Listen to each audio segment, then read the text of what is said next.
In the thick darkness of a stormy night, the grand doors of the luxurious mansion suddenly swung open. The lively chatter of the wedding guests halted, and the air turned heavy with shock and confusion. All heads turned toward the entrance, and the sight before them froze everyone in place. She stood there, the bride, her once pristine white gown now drenched in mud and rain, the hem torn and tattered. Barefoot, her feet were streaked with cuts, smudged with blood and dirt. Her hair clung to her face, drenched from the unrelenting rain, but her eyes held a fire that burned through the room, a mixture of defiance, pain, and unshakable determination. A ripple of whispers broke the silence. "Is that the bride? What happened to her? Did she run away? Or did something horrible happen?"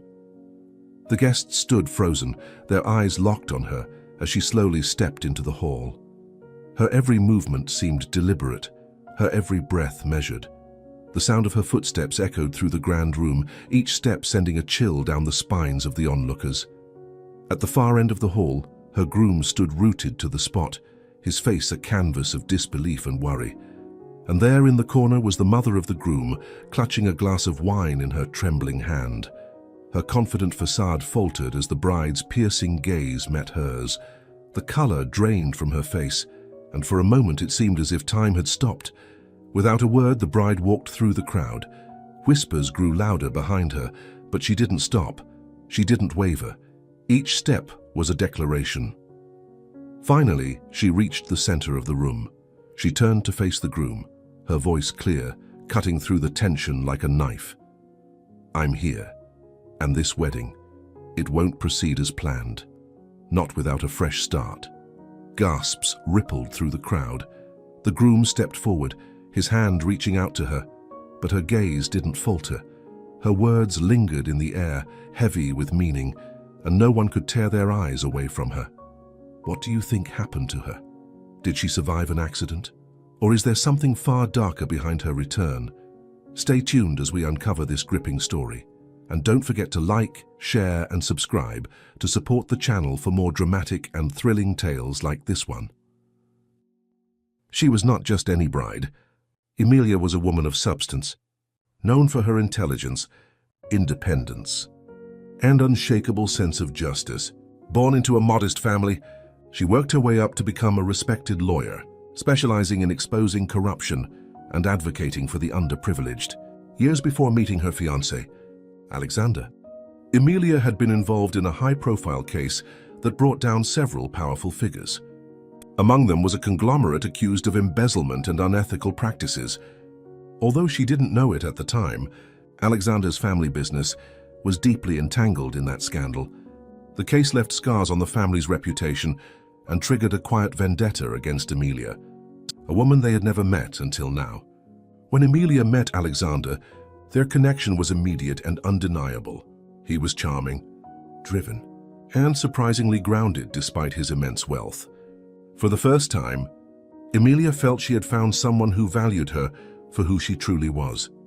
But their love story, however pure, would soon collide with an obstacle she could never have foreseen: his mother. Margaret Wellington, Alexander's mother, was the epitome of a woman who wielded power like a weapon. A business mogul in her own right, she had spent decades carefully crafting the Wellington legacy. To her, the family's name was sacred, a symbol of prestige that couldn't be sullied by weakness or, in her mind, by a woman like Emilia. Margaret's disdain for Emilia wasn't just rooted in her humble background. It was personal. When Margaret discovered Emilia's role in the lawsuit that had destabilized their family business years ago, her dislike turned into quiet hatred. She viewed Emilia not as Alexander's loving partner, but as a threat, a woman who could one day turn her back on the family and destroy them from the inside. Though outwardly polite, Margaret's every interaction with Emilia dripped with condescension. "You've done well for yourself," she would say with a practiced smile. But being a Wellington requires more than ambition. It requires loyalty. Alexander, the golden child of the Wellington dynasty, was deeply in love with Emilia. To him, she was everything he had been searching for: authentic, principled, and unafraid to stand up for what was right. He admired her strength, even if it sometimes clashed with the polished world he had grown up in. Yet, Alexander was blind to the brewing storm between Emilia and his mother. He believed that love would be enough to bridge the divide. What he didn't see was the lengths his mother was willing to go to protect the family legacy. Margaret's opposition to the marriage wasn't just passive, it was strategic. She believed Emilia's marriage to Alexander would erode the family's influence. Worse, she feared Emilia might one day use her position to uncover more skeletons in the Wellington closet. Behind closed doors, Margaret began plotting. She gathered information about Emilia's past, looking for vulnerabilities. When she couldn't find any significant flaws, she decided on a more drastic approach, eliminating Emilia from the family picture entirely. Her plan was both simple and cruel. Margaret would orchestrate a misstep in the days leading up to the wedding, forcing Emilia into a situation that would either humiliate her or ensure she never reached the altar. It wasn't just about stopping the wedding, it was about breaking Emilia's spirit. The Wellington estate was transformed into a dreamlike venue, complete with towering floral arrangements and crystal chandeliers. The guest list included high-profile figures from politics, business, and entertainment, all gathered to witness the union of two influential families. But beneath the glamour, tensions simmered. Margaret watched from the sidelines, her calm demeanor masking the storm she had carefully orchestrated. She had ensured every detail of her plan was in place. The final piece was her trusted driver, who had been instructed to lure Emilia away with a fabricated emergency involving Alexander. On the morning of the wedding, Emilia was radiant, unaware of the storm about to engulf her. As she prepared to walk down the aisle, a sudden knock at the door interrupted her moment of peace. The family driver stood there, his face a mask of urgency. "Miss Emilia, there's been an accident. Mr. Alexander is hurt. He's asking for you," the driver said, his voice trembling convincingly. Concerned but composed, Emilia didn't hesitate. She followed the driver to the car, still dressed in her wedding gown. The rain had begun to fall, a steady drizzle that mirrored the unease building in her chest. As the car sped away from the estate, Emilia's intuition began to tingle. Something felt off. The route they were taking didn't lead to the hospital. It led to the outskirts of town, where the roads grew narrow and dark. "Where are we going?" she asked, her voice steady but sharp. The driver didn't respond.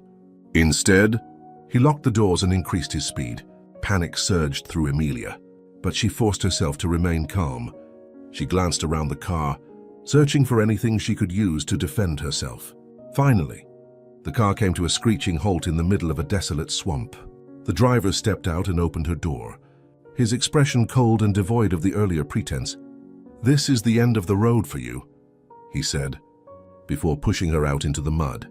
Without another word, he climbed back into the car and drove away, leaving her alone in the pouring rain.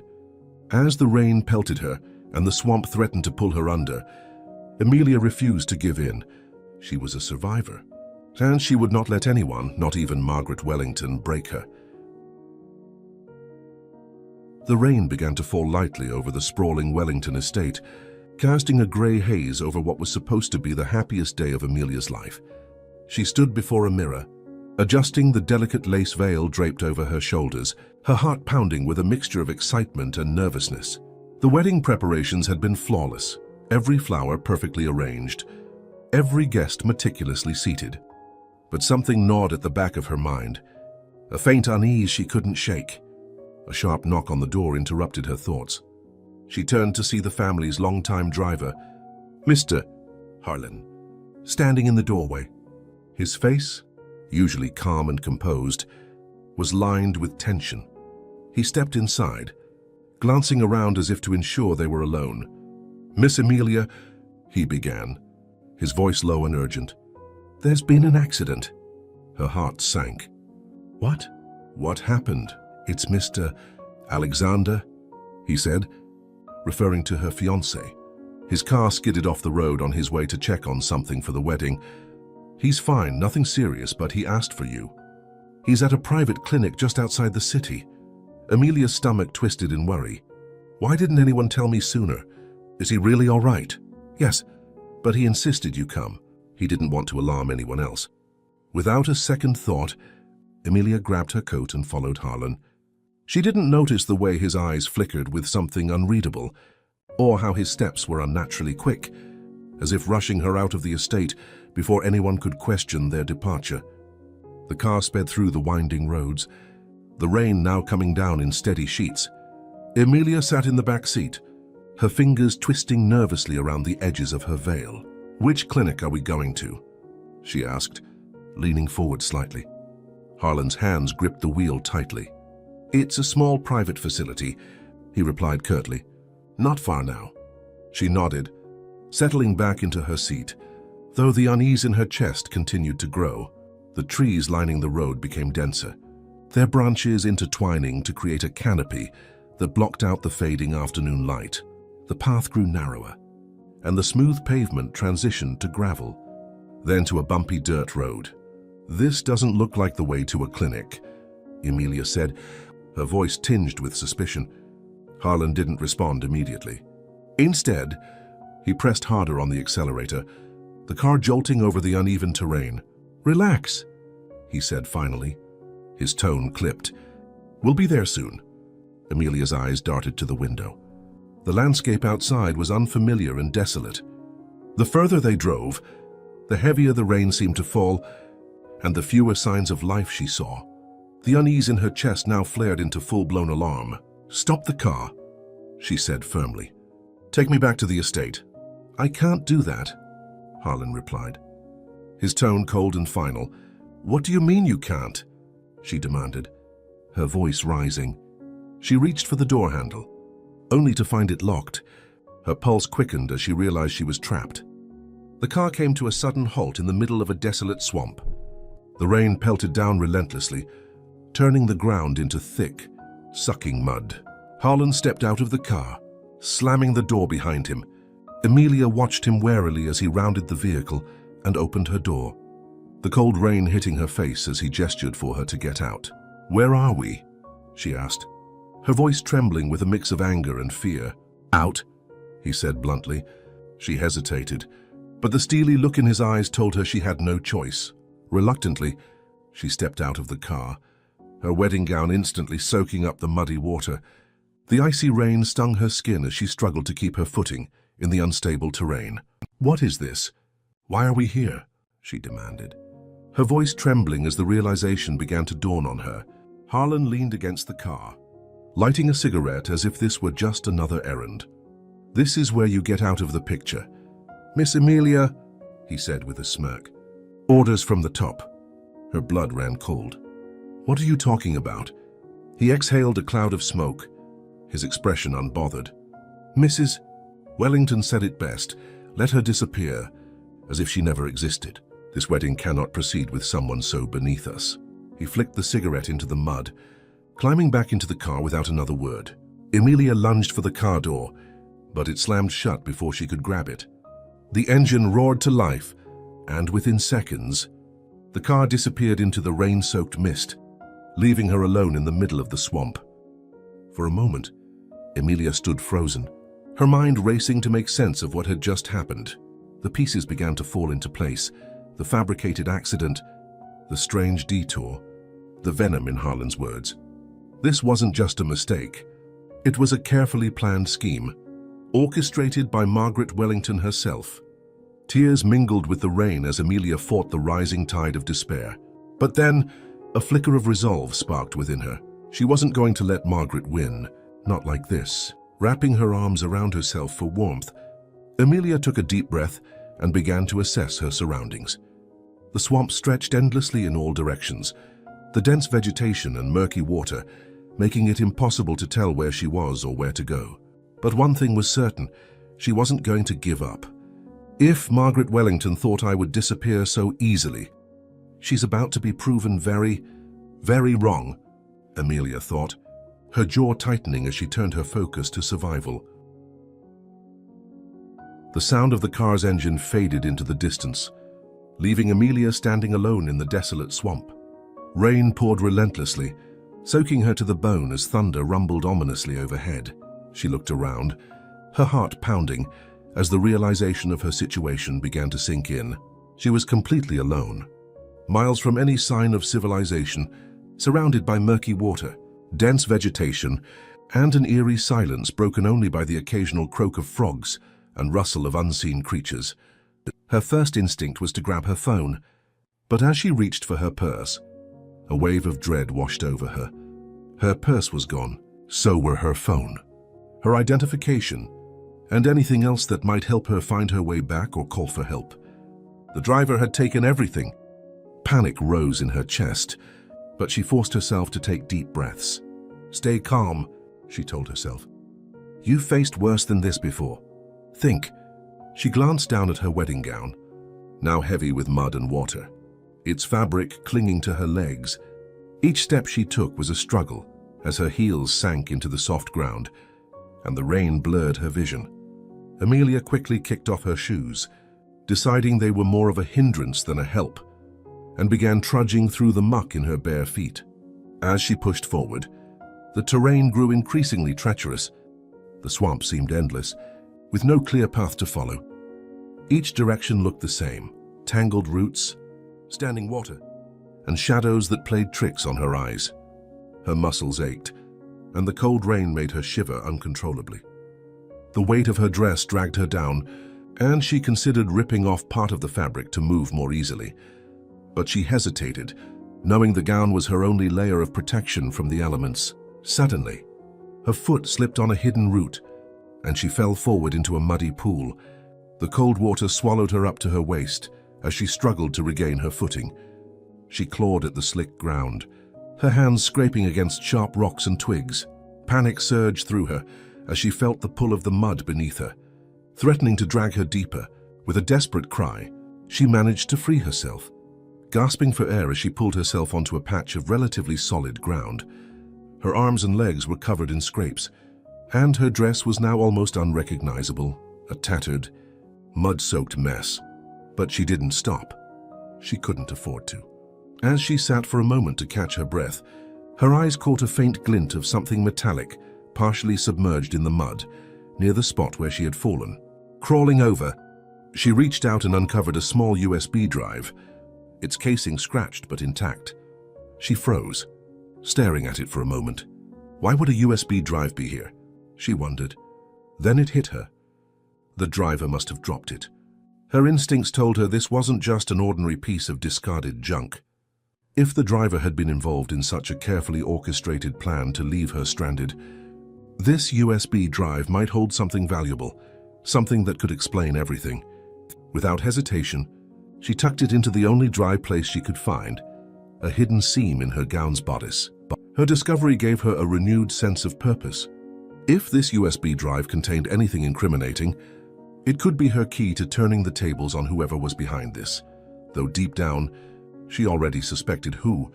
The storm began to subside slightly, and Emilia realized she needed to figure out a way to escape the swamp before nightfall. She recalled the survival skills she had learned during one of her community outreach projects, where she had worked with underprivileged youth to teach practical skills. She looked up at the darkened sky, searching for breaks in the clouds where stars might appear. Slowly, as the rain lessened, she identified the North Star, her guide to orienting herself. Guided by the faint starlight, Emilia began moving in a steady direction, her mind racing with every step. She had no map, no tools, and no guarantees, but she clung to the hope that her determination would carry her through. Hours passed as she fought through the swamp's challenges. She waded through waist-deep water, navigated around jagged roots, and even startled a snake that slithered across her path. Her body screamed in protest with every step, but she refused to give in to exhaustion. Finally, she spotted something in the distance, a faint outline against the dark horizon. As she moved closer, she saw it was an old, abandoned boat, partially hidden by reeds and moss. The wooden vessel was battered and missing a paddle, but it was still afloat. It was her only chance. Using a sturdy branch she had found earlier, Emilia pushed the boat into the water and climbed in. She used the branch as an improvised oar, slowly propelling herself forward through the narrow water channels of the swamp. The journey was agonizingly slow, each stroke requiring every ounce of her remaining strength. As she navigated the labyrinth of the swamp, Emilia couldn't stop thinking about the USB drive hidden in her gown. What could be on it, she wondered, and how could I use it? Her thoughts were interrupted when the sound of rushing water reached her ears. She followed the noise and found herself approaching a larger channel that led to an opening. But beyond it, she saw faint lights in the distance, civilization. A surge of relief coursed through her veins as she realized she was finally on the path home. As dawn broke, Emilia's boat reached the edge of the swamp. Exhausted but resolute, she climbed onto solid ground and looked back at the treacherous landscape she had conquered. She was battered, bruised, and utterly spent, but she had survived. More than that, she had a weapon in her possession, the USB drive that could change everything. Emilia stood tall, her torn gown billowing slightly in the morning breeze. She knew her battle wasn't over yet. The real fight was just beginning, and she was ready to face it head-on. The grand ballroom was ablaze with light and filled with the soft hum of chatter, glasses clinking, and murmurs of admiration for the extravagance of the Wellington wedding. The music, elegant and serene, played in the background as the guests awaited the ceremony to commence. Yet, the groom paced anxiously near the altar, checking his watch repeatedly. Emilia's unexplained absence hung heavy in the air, a detail whispered from one guest to another. Then, the doors creaked open, the murmurs faded into silence. All eyes turned toward the entrance, where a figure appeared, a silhouette against the bright chandeliers and golden decor. Gasps rippled through the crowd as they realized it was the bride. But this was not the radiant, picture-perfect bride they had imagined. Emilia stood there, drenched from head to toe. Her wedding gown, once pristine, was smeared with mud and torn at the edges. Her hair clung to her face, her hands and arms marked with scratches from brambles. Yet, there was something in her posture, her unflinching gaze, that radiated strength. She wasn't defeated. She was resolute. The groom rushed toward her, concern etched across his face. "Emilia, what happened to you? Are you all right?" he asked, his voice trembling. But Emilia didn't answer him immediately. Her eyes scanned the room, and when they landed on Margaret Wellington, the mother of the groom, the older woman visibly stiffened. Margaret's face turned pale, her fingers tightening around the wineglass she held. Her perfect composure cracked for the first time as she realized the woman she thought she had erased was now standing in her grand hall, very much alive. Emilia took a deep breath and walked forward, each step heavy with purpose. She stopped at the center of the room, looking out at the sea of shocked faces. Then she spoke. "Homes, like families, are built on trust," Emilia began, her voice steady but resonant. "And trust is fragile. It is tested not in times of ease but in times of adversity." Her gaze swept across the room, locking briefly with Margaret's before moving on. "Today, I was tested in ways I never imagined. I faced betrayal, fear, and danger. But in those moments, I realized something important. True strength comes not from wealth or power, but from resilience and integrity." The room remained silent, her words hanging in the air like an unspoken challenge. Emilia continued, "I came here today to join this family. But what I've seen has shown me that being a family requires more than shared blood or wealth. It requires loyalty, empathy, and most of all, courage, the courage to face the truth, even when it is uncomfortable." She turned to Alexander, whose expression was one of both worry and admiration. "Alexander, I love you. But before we go forward, I need this family to truly understand what it means to stand together, to value honesty over image." Her final words carried a weight that no one could ignore. "Today, I learned that wealth can be a fortress, but it can also be a cage, and I hope, in time, this family chooses to be better, not just for itself, but for everyone it touches." The crowd erupted into murmurs of approval and awe. Emilia's words were unexpected, bold, and deeply stirring. Margaret remained frozen, her usually sharp tongue rendered silent. Later that evening, after the guests had left, Emilia requested to speak with Margaret in private. The older woman hesitated, but finally agreed, her demeanor guarded as she followed Emilia into a quiet study. The door closed behind them. Margaret folded her arms, her expression icy. "Well, what do you want now?" she asked curtly. Emilia walked to the desk, opened her small bag, and pulled out a USB drive. She held it up, her expression calm yet firm. "This is for you," she said. Margaret's eyes narrowed. "What is it?" "It's everything," Emilia replied. "Every deal, every transaction, every shadowy deal your company has made over the years. I found it, accidentally, in your driver's car, the same one you sent to dispose of me." The room fell into a suffocating silence. Margaret's mask of indifference cracked further as she stared at the USB drive. "And why," she said slowly, "are you giving this to me instead of the authorities?" Emilia set the drive on the desk between them. "Because I don't believe in tearing people down without giving them a chance to rebuild," she said softly. "You wanted me gone because you thought I was a threat to this family. But I'm not here to destroy you. Margaret, I'm here because I love Alexander. And if I'm going to be part of this family, I want it to be one I can be proud of." Margaret blinked, stunned by the unexpected gesture. You're giving me a choice?" "Yes," Emilia said, stepping closer. "You can use this to clean up your messes, to fix what's broken and start anew. Or you can ignore it, keep doing things your way, and risk losing everything, not just your business, but the trust of your son. The choice is yours." Margaret's lips pressed into a thin line, her hands trembling as they hovered over the USB drive.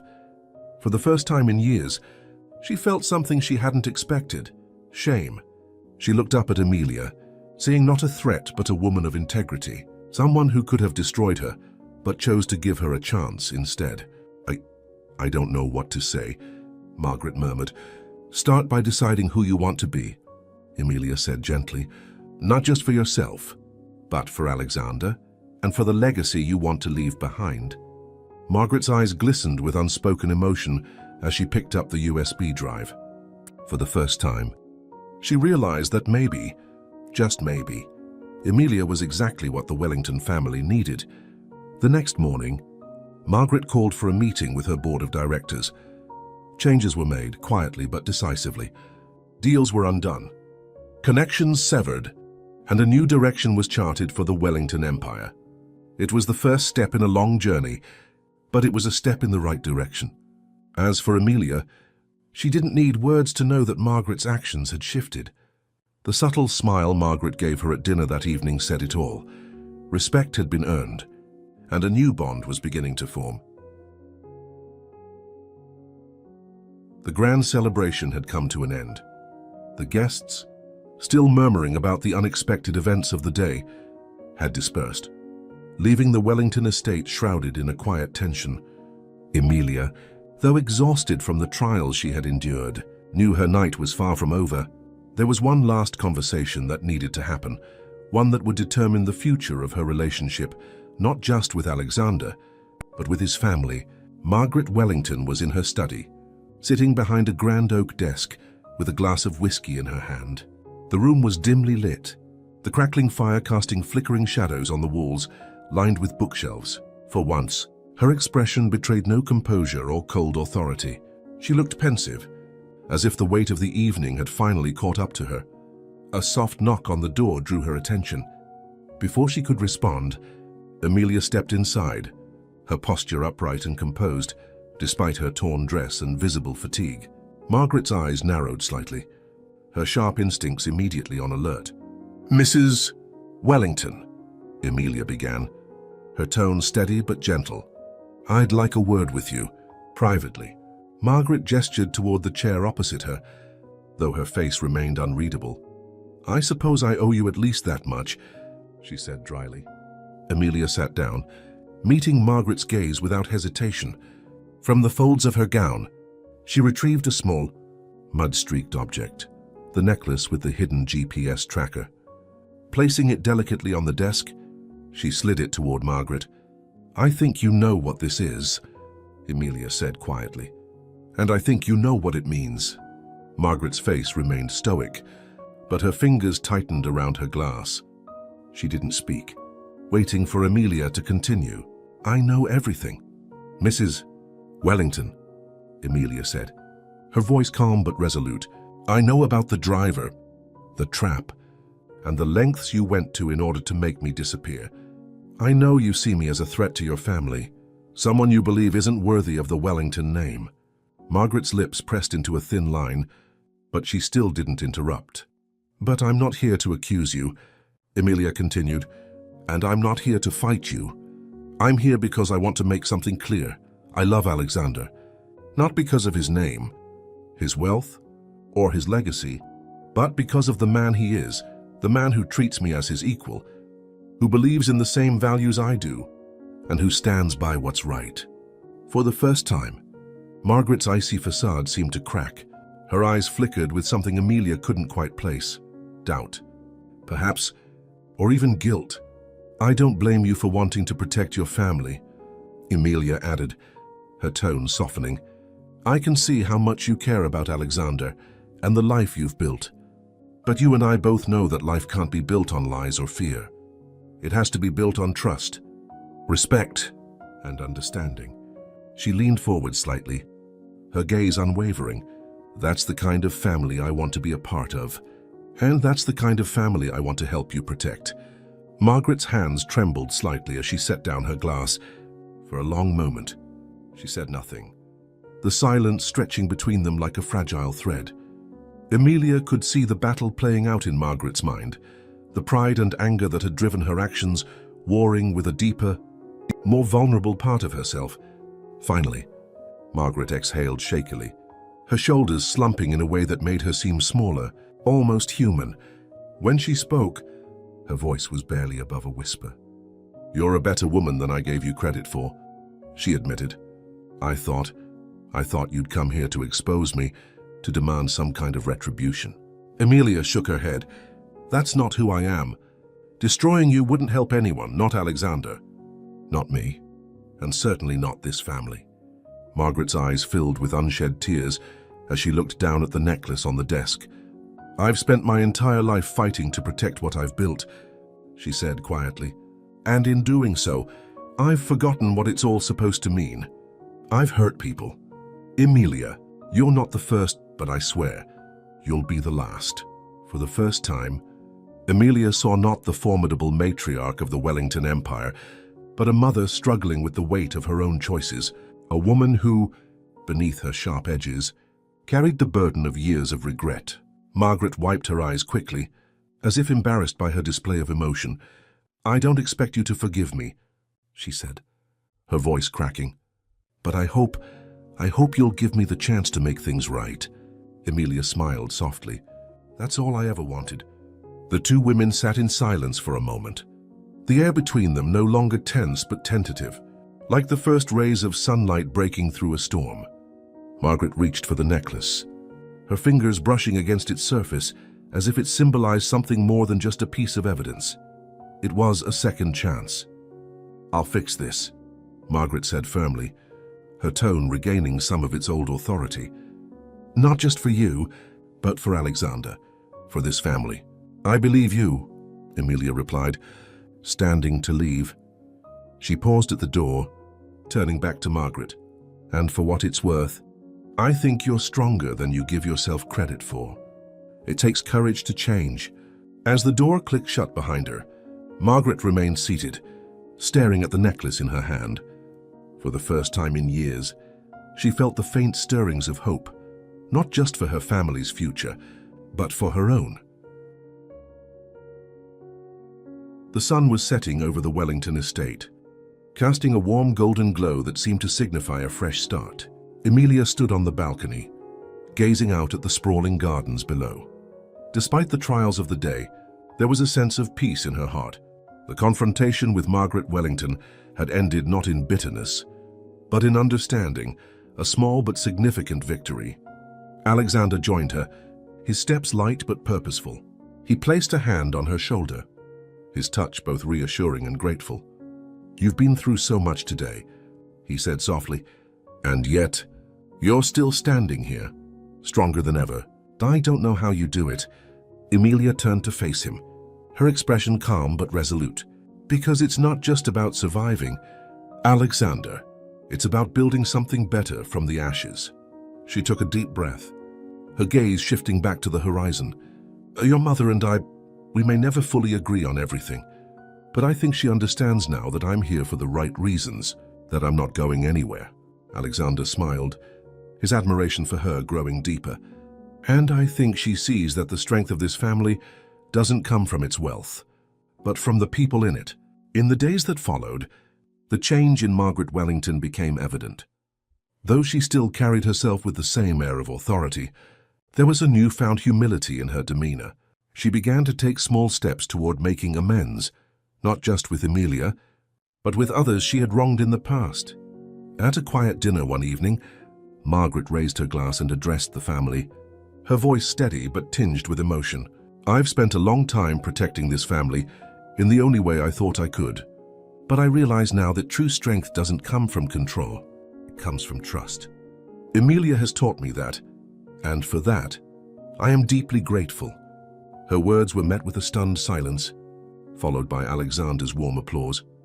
Emilia smiled softly, knowing this was Margaret's way of showing she was ready to begin anew. As time passed, Emilia and Alexander worked together to bridge the gaps within the Wellington family. Emilia's influence brought a refreshing perspective to the family's operations, focusing more on ethical practices and giving back to the community. Margaret, true to her word, supported these changes, while her pride often made her reluctant to admit it. She respected Emilia's vision and determination. The two women, once adversaries, began to find common ground in their shared love for Alexander and their desire to see the family thrive, not just in wealth, but in values. On their first anniversary, Alexander and Emilia hosted a charity gala at the estate, a bold move that symbolized their commitment to creating a positive legacy. Margaret, seated at a table near the stage, watched proudly as Emilia addressed the crowd. We stand here today not as a family bound by blood or wealth, but as a family united by purpose, Emilia said, her voice steady and confident. What we build together is more important than what we inherit. And I believe that when we work towards something greater than ourselves, we truly find what it means to be strong. The applause was thunderous, and Margaret found herself clapping the loudest. Emilia's story isn't just about overcoming betrayal or proving herself. It's about resilience, understanding, and the courage to build bridges where others would burn them. So now, we ask you, what would you have done if you were in Emilia's shoes? Do you believe in the power of forgiveness and second chances? Let us know your thoughts in the comments below. And don't forget to like, share, and subscribe to our channel for more inspiring and thought-provoking stories like this one. Together, let's celebrate the power of love, resilience, and the courage to create change